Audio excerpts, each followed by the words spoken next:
Hey, this is Russ. Time for another knee patient. Yeah, we are now up to patient 11F. Now, if you've been counting the patients, you know that we don't actually have 11 patients. This is the 10th patient. So why is she 11F? Well, I had reserved one number for somebody else who said that they were going to send me information, but I'd never heard back from her. So that number's still on reserve for her in case she comes back. Now, if she doesn't, we'll take that number and put it into good use for another one. Okay. But this is patient 11F, and she's from Illinois. All right. So as usual, I'm just going to read this stuff to you. This way I don't miss anything. All right. So here's what she says. Hello, Russ. I came across your channel while recovering from double TKR. Yeah, two knees at the same time.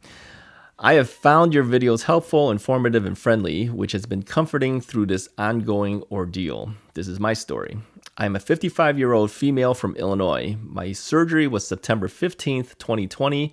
I am 5 months as of today, and I feel that I have finally turned the corner. Good. I had the surgery because I had been dealing with knee pain in both knees for 8 years. My surgeon said I had bad kneecaps, and the only permanent fix was double TKR. Since I'm in good health and weight, he said I was an ideal candidate, and not wanting to prolong the inevitable, I decided to have it done and get it over with. What a nightmare. Yeah, seems like we all have these nightmare issues, okay? No, I did not do a lot of research, and I didn't watch any videos as I'm very squeamish. Okay, well, let's move her down here. Let's see what it says here. The surgery went well. The surgery went great, she says. The recovery has been the worst thing I've ever gone through. Yeah. I too thought I had a high tolerance for pain, but holy cow, they don't tell you how excruciating it really is. That is 100% true. They tell you it's going to hurt, but they don't tell you how much. Okay. First off, I don't think they know because many of them probably have never gone through it. All right. All right. Anyways, continue on. I started to crawl out of the dark rabbit hole I was in at about 4 months. Sleep? What is that? I think I slept 2 to 3 hours on a good night. I was on Percocet, then Tylenol 3 and Tramadol. I don't know what that is. Tramadol? They tried for about 5 different meds for pain, and the only thing that worked for me was the opioids. Okay. I went through the horrible depression. Your quality of life sucks when you're in pain all the time. That's true. I know how that feels, all right? And yes, it is a total strain on your spouse and family members. I did not have restless leg, but I am still dealing with nighttime pain that feels like stabbing zingers or a deep toothache in each leg that literally wakes me out of a dead sleep at either 2:30 or 4 a.m. like clockwork. Okay, so she's got the zinger stuff going on, all right? Do I have buyer's remorse? Yes, but as I'm starting to heal and pain is lessening, I'm sure I will change my mind, hoping the end result will be a better quality of life for the long haul. Would I do it again? Unfortunately, I do not have that choice. Yeah, she did too at the same time, right? It had to be done. But I will tell you that I could not imagine going through this procedure at an older age. My surgeon said that it's the way my body responded to the trauma of the surgery. And for me, ignorance was bliss. I would have definitely thought twice had I known everything I know now. Not trying to scare or dissuade anyone. I've heard great stories of quick recoveries too. If you have to have it done, then do it. It does take a full 12 months to recover. Yeah, she's not there yet. We'll see if she finishes in 12 months, but let's hope she does. Okay. All right. It does take a full 12 months to recover, and I have to say it does get better.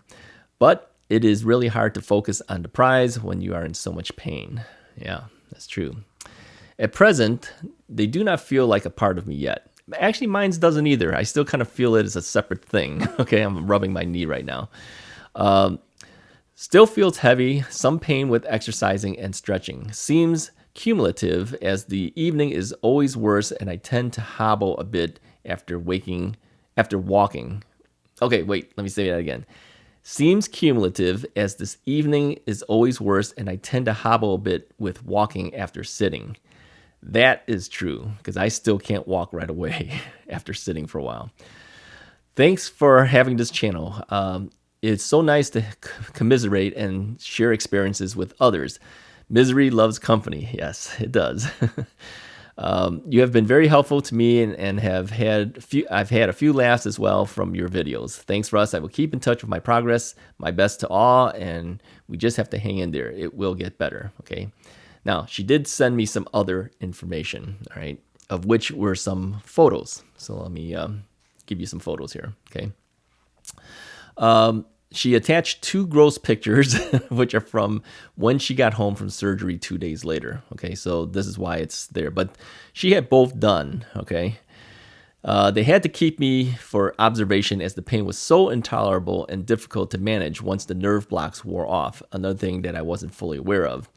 I have 2 different Stryker implants, so she has the Stryker knees. Okay. Apparently, my right knee had a lot of arthritis, and the cuts of the bones were different because of that.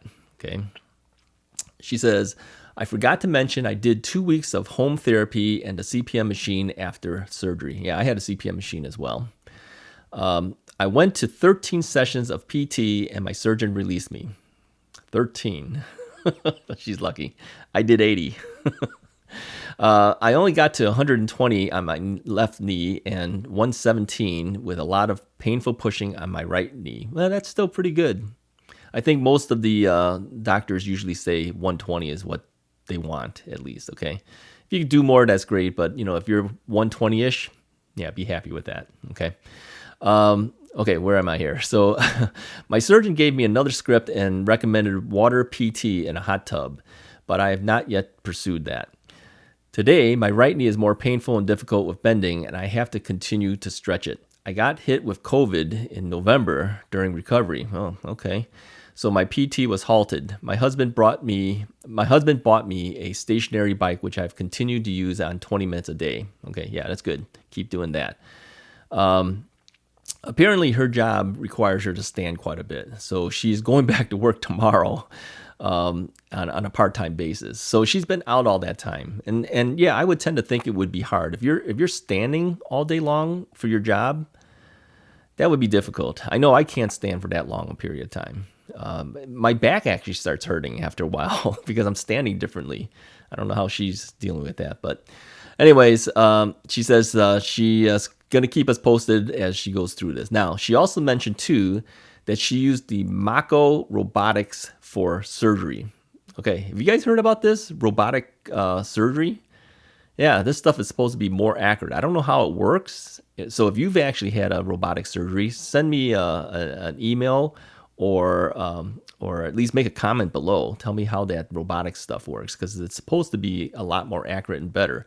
Now, I know that you may not have a comparison against, because if you didn't do one knee with regular and then do the robotics, how would you actually compare it? Okay, but tell me your experiences if you've had this robotic stuff done, because she has. Okay, it's all healed now, no scars. Okay, so apparently her legs look pretty decent now. Okay, she'll send me more pics after the healing with follow-up emails down the road. Okay, she says it was quite painful post-op, and I think it attributed to the more intense nighttime pain.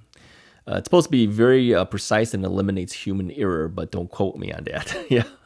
Yeah, we don't really know. Okay, and like I said, unless you've done both methods, on one knee with robotics and one without, how would you really know? Okay, but if in case you have, let us know. That would be an interesting thing. I think everyone would be interested in seeing. Okay, so that is our patient 11F. Good luck to her. Keep me informed as what you're doing and how that goes for you. But it sounds like she's on her way to finishing pretty well, because she's got decent range now and she's heading back to work. So good for her. Anyways, if you like this video, hit that like button, hit the subscribe button. And if you would like to be featured also here on Russ is Right, send me your information at contactrussisright@gmail.com. Okay, one long word. Contact Russ is Right is one word, okay, at gmail.com. And for more information about how to do the submission, I put a link in the description of the video that you can watch on how to do that, okay? So, yeah, at this point, I don't have any additional new people to tell you guys about. So, good time to submit if you're thinking about doing that, okay? All right, I will talk to you guys next time.